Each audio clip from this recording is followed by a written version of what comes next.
So obviously we got to touch on it real quick before we go. Chris Cornell tribute last night, Soundgarden, Detroit show, it all comes to an end. How hard did that hit you when the news broke of Chris? You know, my wife woke me up at like 5:45 Thursday morning saying Chris Cornell is dead. And it wasn't registering with me. And then I said, what? No, I'm with him tomorrow. I'm supposed to be with him tomorrow. She said, no, he's died. And I went, what happened? And she said, they think it was a suicide. And I went, bull, absolutely not. Not the type of guy. Wrong.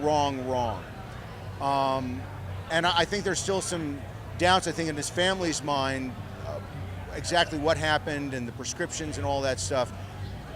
Ultimately, it doesn't matter in one sense because it's just a horrible tragedy. I knew Chris professionally, did stuff with him since Soundgarden was a baby band.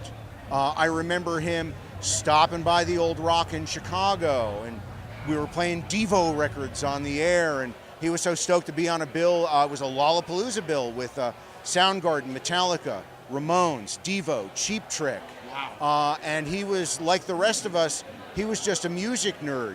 I also remember, and it sounds so goofy to say, every woman who worked at the radio station that day was lined up outside the studio. You could hear their hearts beating. And some of them, I think you could actually see drool coming down. Because, like, you know, I'm a straight guy, but I'll be the first to say Chris Cornell was a good-looking effing guy, you know? He wrote great songs. He had an amazing voice, an angelic voice. And I just feel horrible for his family and his wife and his kids. It's bad enough for us because we knew him professionally and we were fans and all that stuff, but you know, it hits so much closer to home for his loved ones, and I'm sending out all my thoughts and prayers for them, what little, if any, good that does. But Corey I do mean it sincerely. Corey Taylor did a fantastic job last night, too. Yeah, I did an interview with Corey yesterday, and he kind of let me in on what was going to happen. And, you know, we also talked about, it was very serendipitous, I think, that Corey was here for this and was able to do such an amazing job.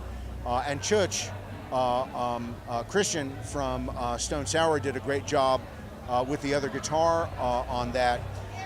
But it was really odd that it was Corey Taylor who was there in Minneapolis the day that Prince passed away, playing First Avenue, which is like, that's the place. And he went out, and it's still one of the most amazing things I've ever seen. Certainly the most amazing thing I've ever witnessed Corey doing, walking out. And normally, like Corey, when he does a solo show, he might open up with a SpongeBob SquarePants theme, like it's a goofy ass show at times. And he goes out and he opens with Purple Rain. Yep. And it just, he's telling me the story about doing it, and I had tears in my eyes, and I had the hair was standing up on my arm. So Corey, I think, has the sort of spiritual attitude to handle a situation like that. So I was glad he was the guy there for both those things, as tragic and as sad as they were. So now that we've talked about safety issues, and we're still having a good time. Yeah. I promise no, you. I know. I promise you. And these are, you know, I'm reminded of the quote from Pete Townsend of The Who celebrated his birthday yesterday, and still one of my favorite rockers.